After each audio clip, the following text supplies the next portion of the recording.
Welcome back to Build for Health, where we pull back the curtain on what it takes to build a strong, healthy body and a fitness routine that sticks. I'm Pete Wright here with Srdjan and Yats, and today we're talking about something that comes up a lot in fitness conversations. What is the difference between training at a private gym and training at one of the big national gyms? We're joined by Brooke Passey, a trainer who's recently made the move from one of those big national gyms, and now we have her all to ourselves. We're going to talk about what you get with one versus the other. What do you have to look forward to in the big gyms versus the small, private, intimate, perfect gyms? It's honestly, I'm going to make a lot of jokes. It's not about pitting one against the other. We're really not out to pick a fight because there's no right answer for anyone. But we want to look at the strengths and the challenges of both so you can figure out what's best for you, your goals, your budget, and your lifestyle.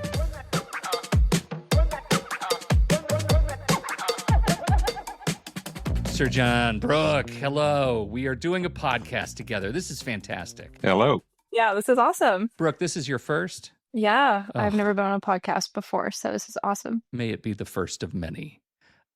Okay. Tell us, just to introduce yourself, Brooke, first of all, give us the headline version of who you are and how you got here. Oh my goodness. Well, first and foremost, I'm a personal trainer. Like Srdjan, I myself was at a commercial gym not too long ago, and I made the switch to being independent as a personal trainer, and it has been a crazy journey. What's crazy about that journey? I'm interested in making the transition for you, because this was your first foray into essentially freelance training, right? Yeah, absolutely. Well, I would say, there's some pretty night and day differences between the two. As somebody who was like in the workforce, like for the gym, it's different to be somebody who's working out there, as a member, and then somebody who works behind the scenes and makes things happen. And, big corporate commercial gyms, a lot of things happen behind the scenes to keep things going. And there's a lot of sales and different things that happen, and a lot of things that people don't really realize go on. So I was a part of that, and being here independently is so much different than that, because it's all about me and my business and my clients. Srdjan, you did the big gym, or have you only done private gyms? I've always done private gyms. I did my internship after I graduated from Portland State, internship at LA Fitness.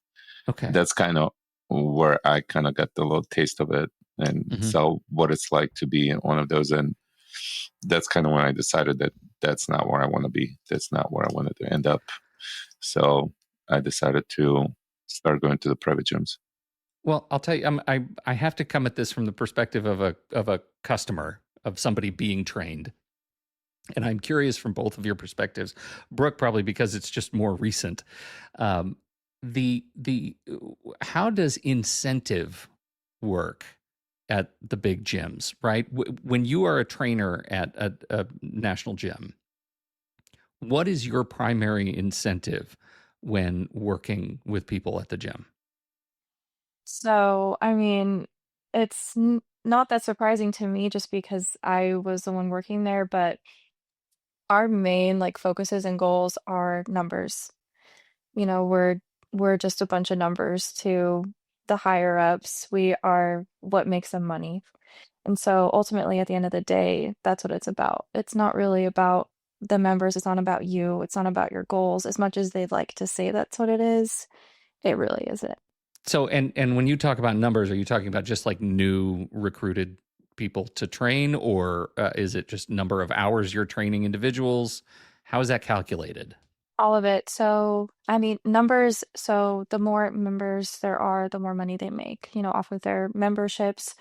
But also with personal training, they really try to push for getting you committed into certain contracts, and having it be monthly, but having you sign on to something that's going to kind of get you stuck, but not realize that's what it is. And so you're in this thing that you have to pay for at least a couple of months. And having those things that renew that people don't realize are renewing and they're not using, they don't care if you're using it. They don't care if you're training and getting to where you want to be with your goals. They care that they're getting paid.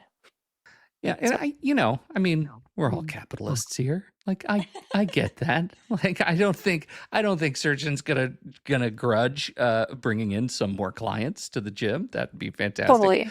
But I do No, think not the at all. incentive structure is worth noting. Like it is a different incentive structure at the private gym. So Srdjan, how do you think about that when you set up the model for the gym? When I come in to inquire about training for you, with you, how did you go about architecting the model for Elevate? Well, it was going to be all about the clients. It's not really about the numbers. It's more the clients. And actually, that's what makes the numbers actually be bigger, because when you bring the clients, it makes it all about them. You know, they tend to spread the word, tell people about it. It makes them feel special. It makes them feel like, they're coming to the facility where they actually matter, where people care about them and they want to see them succeed. And it's all about them. Like, this facility is about them, now about me and the numbers, right? And that actually going to bring more people in. So it definitely, it's going to help me as a businessman to grow my business. But I want it to be more about them, because that's the reason why I started and why I'm doing all this, is to help the clients reach their goals, change their lives, and be all about them. So I cater everything to them. Like, I try to make everything that's, about them. So it's totally different, the way of thinking.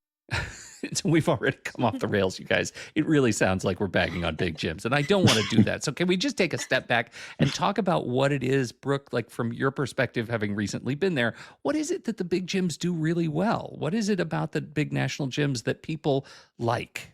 Yeah, totally. So I think with commercial gyms, you get a lot of traffic. You get a lot of people that come in and they want to get healthy. I mean, that's the main reason people want to get a membership.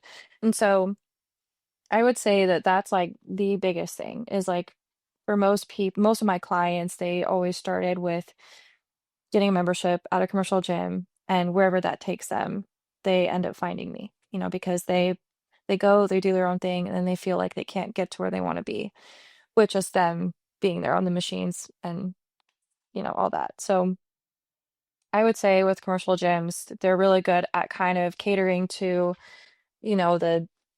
the bigger audiences of, okay, well, let's just start at ground one, ground zero.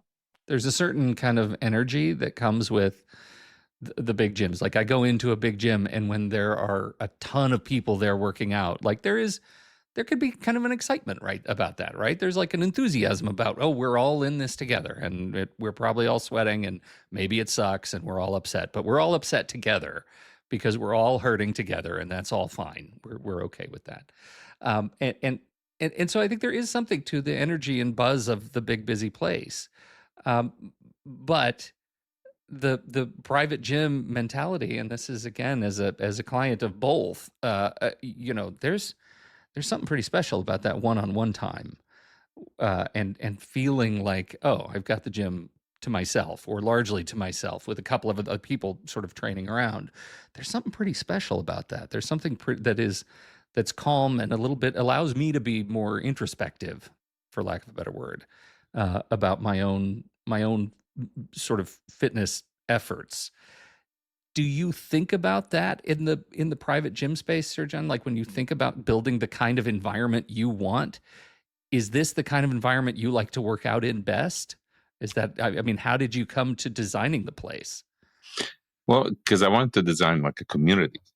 Like, it's all about the community and bringing people together, and they're getting to know each other, and they not just support each other, but they become friends, and we do things together, and not just inside the gym and meeting their goals, but outside the gyms. Like, I want us to go trips together. I know there was all these things.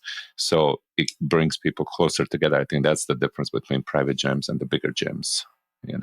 It's more personal. So we make it personal. And there's a lot of people that become lifelong friends. And, maybe they even help each other, and, depending what they do in their business and stuff like that. So we're there not to support each other just in our fitness journey, but also outside the gym and outside the fitness. So we're creating that community. So bringing everybody closer together. And a lot of my clients now, I don't even see them and consider them as a clients, but as a friends. really close friends. And like, I'll do anything to help them, not just in the fitness, but in their personal life. So it's more than just the fitness. When I created this, that's what I wanted to create. That's my whole goal. And then not just with the clients, but with the trainers too. We all become a long time friends, and we're all there to support each other, and no matter what in life. Well, I think in it's really general. important to So, start a business to become friends. I'm definitely down with that. Let's raise tides, raise all boats. But I want to go back to specifically about the infrastructure, because I wonder this all the time. When you started this gym, you had some ideas of the kinds of the layout, the kinds of equipment that you had. I go into the big gym and there's just rows of kind of everything. But you had a chance to you had a menu of opportunity, of equipment opportunities, and you were thoughtful about what you wanted to put in there. What went into that process for you?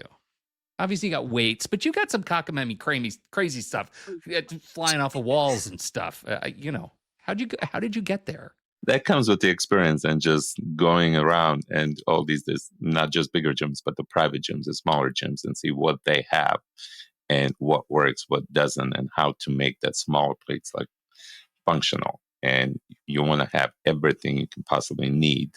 And I know exactly what I need to help someone train. So I already know the equipment that I like, that works, that doesn't work, that I need, that I don't need, and stuff like that. It's bigger gyms, they don't really care. They're just, pack up the place with the different random stuff. And there's a lot of bigger gyms I walk around and I'm like, yeah, they really didn't need this, and they could have used more of that and stuff like that. So when I created my gym, I knew exactly what I wanted. All I had to just see the space, and I already had the different layouts in my head, because I know I hired one of the companies that I was looking at, because I was going to buy their equipment.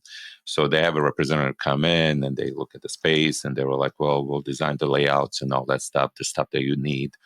So she came after like a week or two with all these designs. And then I look at it, I'm like, I don't know if I like this. So I showed her mine, and she was like, well, yeah, yours actually looks better than mine. Like, have you done this before? I'm like, no, but I've been around a lot of gyms that I know. So it comes with also experience and going around and seeing actually what works and what doesn't. And there's a few other things that I'm planning on putting on and stuff like that. But so that's how I came up with all that. I think it's I move around the gym, and I'm conscious of the thoughtfulness that goes into the layout and the flow of individuals that move through each sort of station, each area, and I find that too is a calming kind of environment. It allows me to stay in my head more than dealing with the noise and the rattle of the giant gyms. That's my personality. Before we transition to another topic, I'm curious from each of your perspectives, if you had to make the devil's advocate case for who is perfect for which gym, Srdjan, could you make a case for who is perfect for a big commercial gym? Who should definitely go to a big commercial gym? Ooh, let's see. And you have to be nice. So many people, I'm trying really hard. Maybe more like experienced people, because they'll probably need maybe more equipment, and that's what they have, a little bit more equipment, a little bit more stuff. Like, people that are more into like bodybuilding, and, they're maybe getting ready for the show and stuff like that. So they need a little bit more equipment and stuff that can, isolate their certain muscle groups and stuff like that. And they'll benefit more from the bigger gym than a smaller one. So yeah, if you're a beginner, I would definitely go to the private gyms and, learn how to do things right first and all that stuff. Because you can kind of get lost in all these big gyms with all this equipment and not really know what to do and how to do and how they move, and easily get hurt yourself if you don't really have anyone to help you out with and stuff like that. So, and then, that comes to like finding a trainer and having them show you around and things like that. But I I've seen a lot of people in the bigger gyms doing things, and I can tell they have no idea what they're doing, and they're just Yep. jumping from one machine to Yep. another, and they're just, the way they line up, they just go like that. And I'm like, oh, even the way they line up, whoever put those machines, like, haven't really thought things through, think about what muscle group each machine does and stuff like that. And I'm like, that's kind of way off. And these guys had no idea. They're just going through the machines randomly. So they're not 100% sure what they're doing. So those people, yeah, they should probably come to the private gyms, smaller gyms, learn more about that stuff before. But yeah, more equipment means, you'll get a lot more.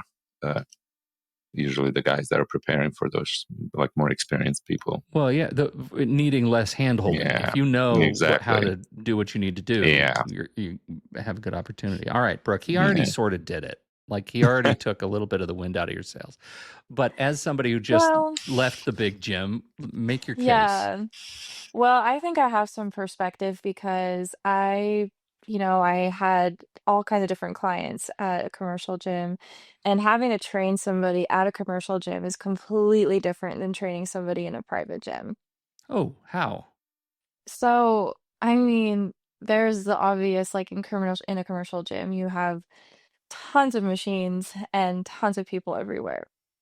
So, it's kind of a battle between what machines can I find that are available that people aren't using and not come across rude if I'm trying to ask somebody to get off a machine Yeah, I didn't even think about that. or It's not like you have yeah, office hours where you have access to the whole gym.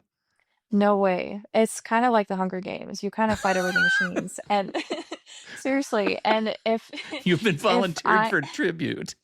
literally. So, I mean, we even had like these cones with signs on them that would try to reserve a machine, but at 5 p.m. during the week, when it's peak hours and people are waiting in line for machines, nobody's going to respect a cone. So, There should be just seriously. signs. Respect the cone signs. So, based off of my experience, I'm walking my client through different machines that I've programmed for them. And I turn and I look to the side and there's different guys and doing different things and I'm thinking in my head, I'm like, well, I would have done that differently. I would have done this differently. But that's just me and my training style. So, like a certain person for going to a commercial gym to me doesn't really exist because, everybody has their own needs. I think it's really important to be, in a place that you feel comfortable where you can get the help that you need and be consistent. Like that's the most important, in a place where you feel safe to work out. And for some people, that's a commercial gym. For me, 25-year-old female, and even as a coach, like there were times where I was uncomfortable with the environment, training my clients. And that's like, this is my space, just as much as them. But, it's good to have both. I would like to transition and focus just a little bit. We've had Srdjan talk about his training philosophy. Now that you're here a lot, I would like to give you the floor a little bit and talk to me as if I were coming to you for the first time. Walk Oh, me wow. through your training philosophy. What's important to you in working with a client? When I would start working with somebody, a lot of the times they come to me, it's like they feel really lost with where they're at with their health, where they're at with their routine. And a lot of that goes into where their life is too. Like a lot of people, when they decide to, get into the gym and make a change with their health, a lot of change needs to happen personally, mentally, what you do, the little things that you do during the day, really make a big difference in your overall life. And so I try to incorporate that and help my clients with their mindset just as much as, their programming. Because you can't be consistent with something if your heart's not in it, you know? How do you know when you're working with somebody that they've reached a place where they're sort of ready to change? I would say, if I have somebody that comes in and they're kind of flaky in the beginning and, I'm talking to them and I'm saying, well, what is it that you're struggling with? And their answers are kind of all over the place. Like, oh, I want to lose weight, but oh, I don't know if I want to, I don't know if I can find time for the gym.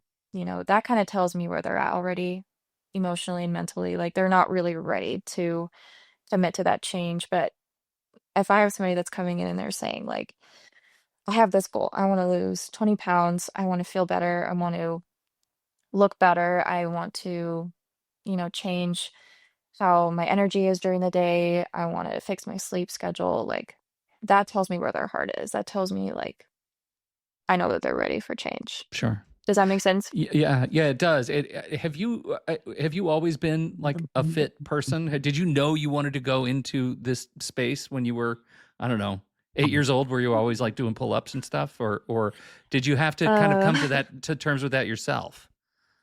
Definitely not. I mean, my journey kind of started when I was 18 years old. I had some interesting things happen in my life, and I was struggling with mental health and anxiety, depression, and because of that, I was pretty underweight. I wouldn't say severely, but enough to where I was having a lot of hormone imbalances and things like that. With women, you get into dangerous territory when that's involved. And so it kind of forced me to get into the gym and focus on myself and figure out, you know, what's going on with me. Why am I not functioning? And because of that experience and feeling lost and feeling alone, a lot of that journey, it's kind of what inspired me to become a coach because I was like, I don't ever want any other woman or, man, people, person Or man, in but mostly general. women. I work with mainly women. I work with mainly women, but I do work with guys too. Yeah. But I never want somebody else to feel how I felt. Does that make sense? And so I would say that like growing up, I was generally fit. I was a dancer. I was pretty active through school. Um, but um I did in my earlier 20s, I did put on weight and then lose weight and had my weight fluctuate quite a bit because of mental health and different things like that. So yeah. I think that I think that story is important. I think it's important because I think like we as people who come to you guys see ourselves as in a little bit as sort of past versions of you. Like if you can do it, I can do it. If I see myself in you, I mean, I, you know, I didn't grow up lifting like Volkswagens like Srdjan did, but I'm getting stronger. Speaking That's of, awesome.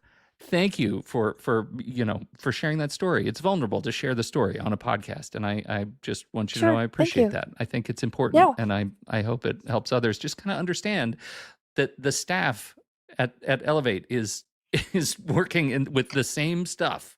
We're all going through the same stuff, except I think we need to break some news today, Srdjan. Can we do that? Yeah. About your journey Oh, yeah. to the big stage. Sure. Please tell us what's happening. I'm very excited about this. Brooke is So covering her mouth right now. We're both so excited. I know I wasn't expecting this, but yeah, I didn't really Put plan you on the on it spot. till recently. Somebody, yeah, definitely put me on the spot. Somebody brought up that, so I'm going to be doing a documentary about my whole life and you know, growing up and how I came to this point and everything. So I'm going to be next year stepping on stage and competing and doing like a bodybuilding show. So it's going to be like a beach body. So that's been always kind of wanted to do it, but I was always scared and conscious about that because of the whole history about uh, the things that we talked about earlier. But somebody that recommended and wanted me to do the documentary, and they thought it would be a good idea to do this. I finally came in and I agreed to it. And I'm like, all right, I'm going to do it, even though still I'm very nervous just thinking about it because I'm Yeah. all OCD and perfectionist. So I thought about a few times even before, but then, I would get close to it and I'm like, I'm just not, I don't think I'm ready. I'm not, but if you see a lot of people that start, like no one's really ready. And, Yeah, you're never ready. it's never ready. It's like through, years and years of competing, they Yeah. start perfecting it more and more and getting better every time they step on the stage and stuff like that. So, but I'm such a perfectionist that for me, like it has to look perfect right away, and it's never like Oh that. yeah, you're going to in be a anything. mess. So, That's gonna be great. Look, I want to just real briefly walk us through, because I very much, you need to be ready for this. I very much see us documenting your journey on this podcast in some small part with regularity. We're going to be talking about this a lot because I am straight up fascinated by this whole process. Can you just briefly, because we're nearing the end of our time, just tell us what the next 9 months are going to look like in broad strokes? Well, it's going to be a lot of work at the beginning. You try to put a little bit more weight, try to gain a little bit more muscle. You're going to have to, the food, nutrition is going to be a huge part. It's not really so much about workouts. And like, I'm used to the working out and stuff like that and cardio stuff like that.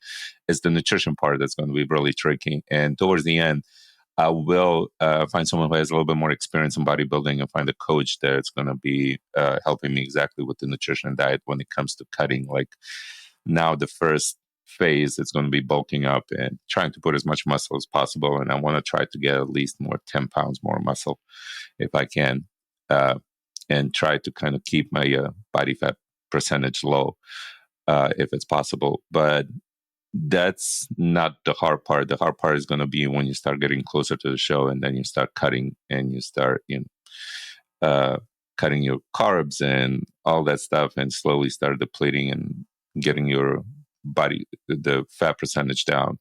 So that's going to be really interesting. But you still have to go through everything else, just normal workouts, normal cardio, everything, just because you have no carbs in your diet. You're still going to have to do all that stuff. So yeah, you're going to see me the last 6 weeks, maybe before the show, really cranky, kind of hangry and all that stuff. I can't wait. It's going to be, yeah, 2 months of misery. It's going to be miserable.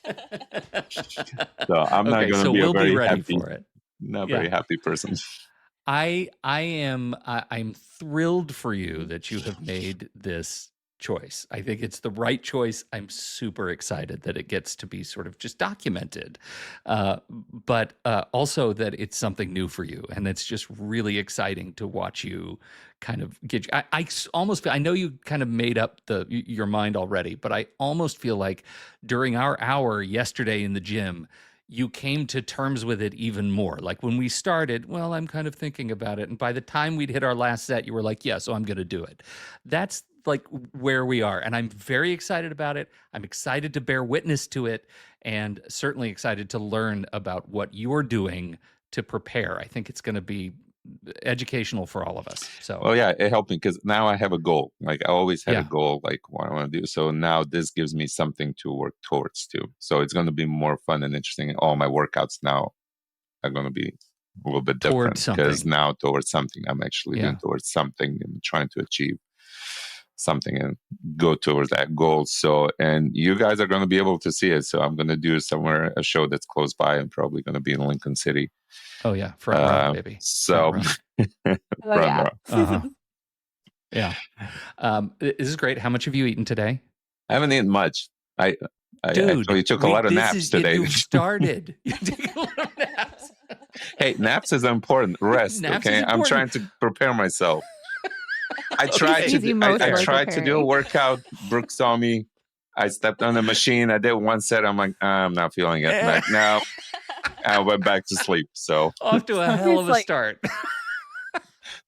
All right. Well, this is going to be great. We got a great journey ahead of us. So please share the show. Tell people to come listen to this. If you want to hear about Srdjan, this may be somebody you'll never meet in your life because you're in Poughkeepsie or something. But this is going to be an interesting story, and we're excited to share it. Even if he's not going to always be excited to share it, we will be. It's going to be fantastic. So thank you, Brooke. Thank you. Welcome to the team. Thank you. So great Glad to to have be you here. around. Absolutely. And Srdjan, any closing words? Any words of wisdom? You guys got me thinking about this now. Yeah. I All the mean, it was time. yeah, no, I'm excited to have you all guys by my corner. So it's going to be fun. I'm excited, actually. Me too. Me too. Yeah. Thank you, everybody, for downloading and listening to this show. We appreciate your time and your attention. If you've got questions about training or recovery or how to make strength work in your life, we want to hear them. Head to the show notes, use the link to send in your questions for the team. And don't forget to subscribe and share. This is how we grow stronger together. Thank you for listening to Build for Health, and we will catch you next week.